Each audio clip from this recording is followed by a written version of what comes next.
உங்களை ரட்சிப்பதற்காகவே நான் உன்னோடே இருக்கிறேன் என்று சொல்லுகிற கர்த்தர், உங்களை விரோதிக்கிறவர்கள், உங்கள் எதிரிகள், உங்களை அற்பமாய் பார்க்கிறவர்களுக்கு என்ன நடக்கும் என்று சொல்லுவதை நன்றாய் கவனியுங்கள். ஆதலால் உன்னை பட்சிக்கிற யாவரும் பட்சிக்கப்படுவார்கள், உன் சத்துருக்கள் எல்லோரும் சிறைப்பட்டு போவார்கள், உன்னை சூறையாடுகிறவர்கள் சூறையாடப்படுவார்கள், உன்னை கொள்ளையிடுகிற அனைவரையும் கொள்ளைக்கு ஒப்பு கொடுப்பேன். எந்த சூழ்நிலையிலும் கவலைப்படாதிருங்கள். எந்த சூழ்நிலையிலும் யாரை குறித்து உங்களுக்கு விரோதமாய் துன்மார்க்கமாய் நடக்கிறவர்களை குறித்து எரிச்சல் அடையாதிருங்கள்.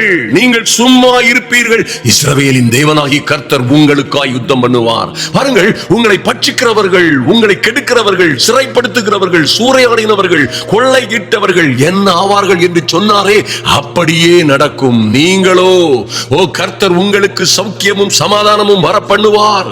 உங்களை இந்த பூமியிலே எந்த ஜாதிகளிலும் எல்லா ஜாதிகளிலும் மேன்மையும் மகிமையுமாக வைப்பார்.